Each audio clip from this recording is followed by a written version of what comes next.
Hi, my name is Abby Hammond. I'm an author and a reader, and I love talking about books and writing.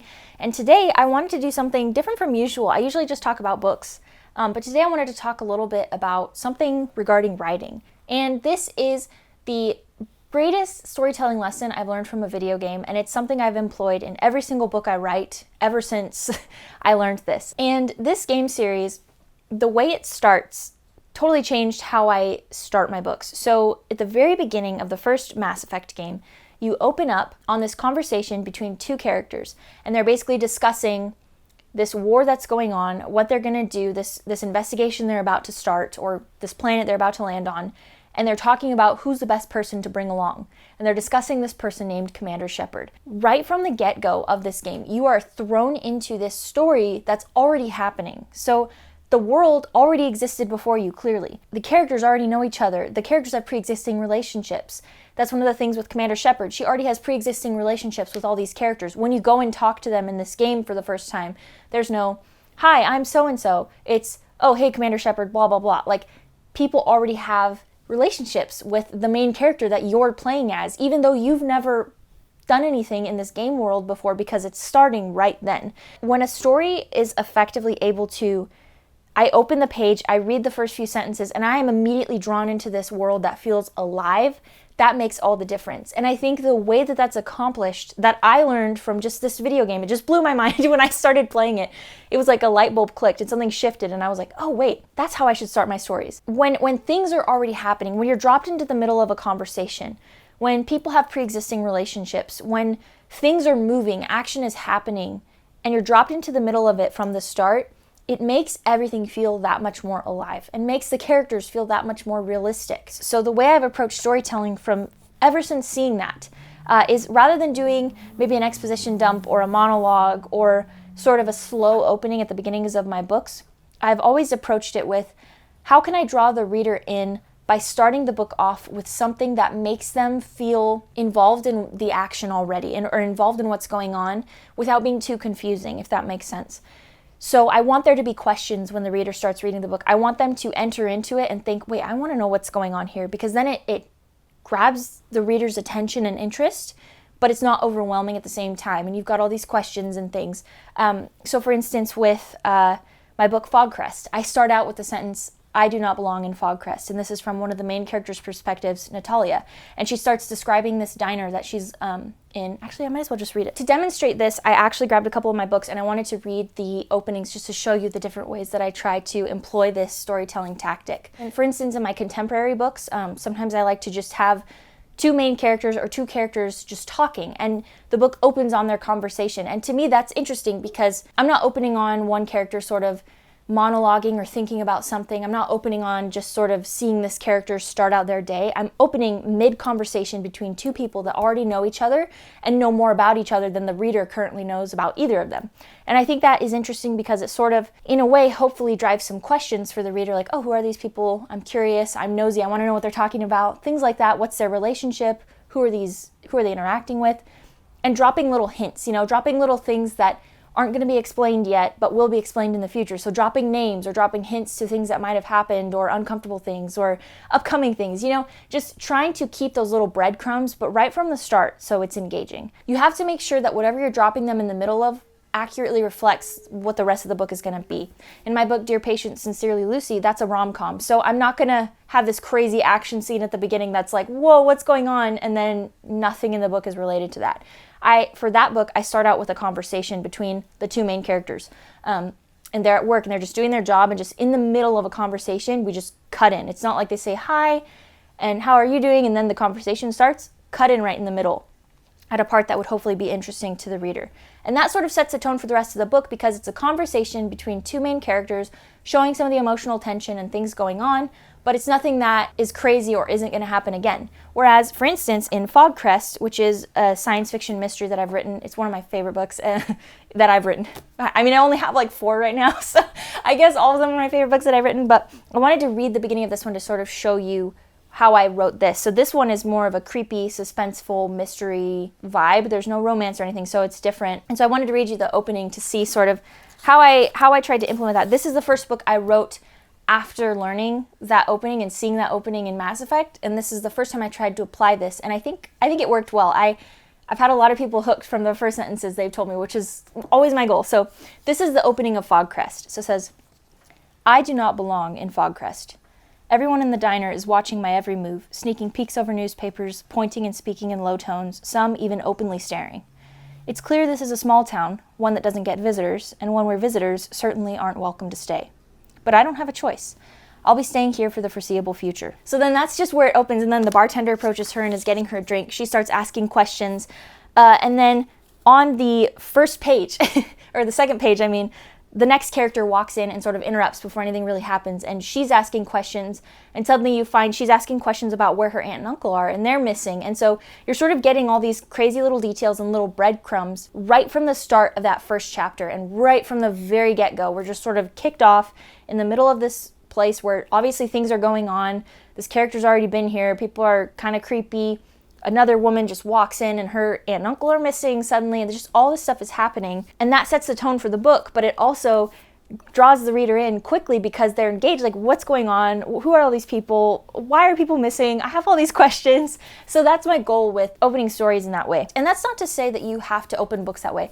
There are plenty of books that open with slower starts. If you want to have that exposition, if you'd rather have sort of a monologue of a character, thoughts of a character, that's totally fine. There's nothing wrong with that. But I think based on the kind of story you're trying to tell and the pacing and the expectations you want to set for the reader, that can be a really effective way to open a book that draws them in quickly and keeps them engaged. I am ashamed to admit that I tend to be a person who can get I take a while to get hooked. And if I'm not hooked within the first few pages, it's hard for me to want to keep reading. And I do read all the time. I read lots of classics and things. Most of those have slower starts.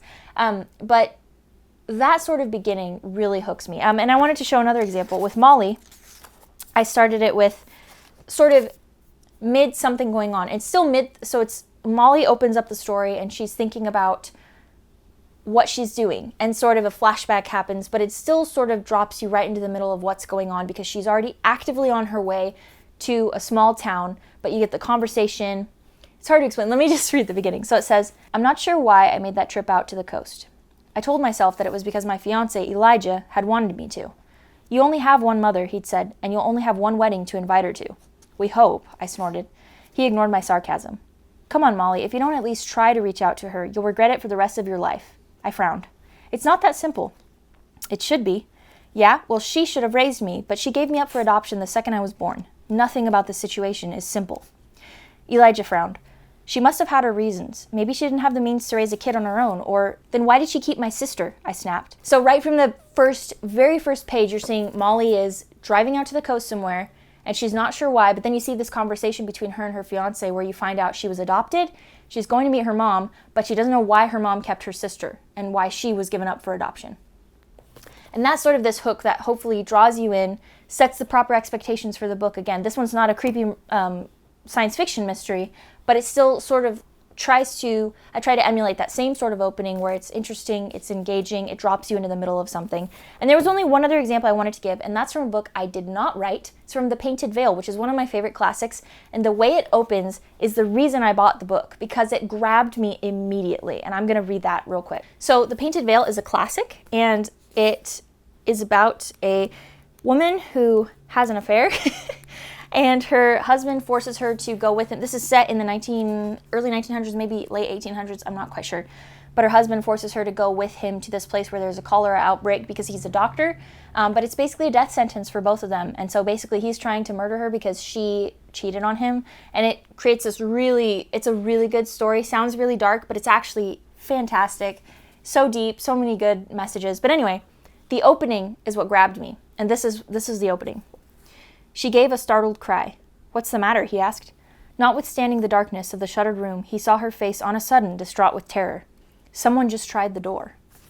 That opens mid-scene, mid-something going on. We don't know who's talking, what's going on, but we know there's this palpable panic and terror going on. And so all that is to demonstrate my favorite way to open stories, and it's what I learned from Mass Effect. And that's a video game. And I've always thought that was so cool that another piece of media, not a book, not a movie, just an actual video game, is what taught me one of the best storytelling lessons I've ever learned and what I've applied myself. And I think if you're somebody who writes, you should approach any media you watch that way. And it's not like I look at anything I'm doing to enjoy myself, like playing video games or reading books. It's not like I'm always approaching those things, looking at them analytically and saying, what can I learn from this? But I just pay attention. And as I'm watching movies or TV shows, whatever I'm doing, if it's a story being told, oftentimes there'll be something that happens or a way something plays out or a choice made, and I'll think, that was really smart. And I like how they did this for this reason, and maybe I can try to apply it. And I think we see a lot of books about storytelling and writing stories, and you get the Save the Cat method where it gives you all these story beats to follow, or like the 7 steps to telling a story, like you have these 7 things have to happen. And I kind of think story structures like that are baloney, because I think there's merit to learning those things. Yes, it's good to have like sort of those as tools in your pocket, but you shouldn't be following a laid out story structure telling you exactly how it should go and the story beats, what needs to happen, the climax has to happen here and the inciting incident here. Don't do that, because when we all follow the same thing, it sort of starts to feel stale. I think there are so many amazing lessons you can learn about stories just from other stories, and so many choices you can make that are outside the box, that are outside of the mold, that will make stories so much more interesting and unique. So yes, learn from books and courses and all these things, but remember that they're tools to put in your pocket and that you can use them to create new ideas and interesting, fun, fresh ways and spins on things and subverting things and making different choices. And yeah, of course, there are things every story needs. Every story needs a conflict. Every story needs a beginning and an end, all that stuff. But just don't lock yourself into having to be so rigid about how you tell stories. All that to say, I really wanted to talk about this for a while because this is such a useful tip I learned just from a video game, which is something you wouldn't expect, but it's so much fun to open stories this way. It's changed my perspective on how I open stories and how I introduce characters and themes, and it's helped me to actually reframe my writing and avoid info dumps or things like that, because I'm trying to introduce the reader to everything going on from the start and do it slowly as the story unfolds, rather than trying to have these long pages of, oh, this is what's going on, and this is who this is, and how this is happening. This is a style of writing that you don't have to follow. I know some people like slower stories. They like to not have, my stories are kind of faster paced, I think, not in like, oh, it's fast paced and awesome. It's that I've actually had to work on fleshing out my stories more and fleshing out the world building and fleshing characters out even, because I tended to cut so much and keep the story moving. Whereas I've learned over time that I need to flesh that out more. But I think the opposite can also be bad. We can also have too much and need to cut it down. So all I'm saying is you don't have to write a story like this, but this is personally the best lesson I've ever learned about storytelling, something that's totally changed how I write and how I approach writing. And it's made it a lot of fun for me. I really enjoy opening stories this way. I've seen a difference from how my first book, Shadows of Memory, how I opened that one compared to how I open stories now. And I much prefer how I've opened stories now. But anyway, I hope if you're somebody who likes to write or even read and you just enjoy thinking about these kinds of things, I hope you enjoyed this video. Tell me your thoughts down below. If you have certain ways you like to open stories, maybe lessons you've learned about writing from unexpected places, writing and storytelling. Maybe there's a video game that really changed how you write stories. Whatever it is, just let me know in the comments, and I'll see you next time.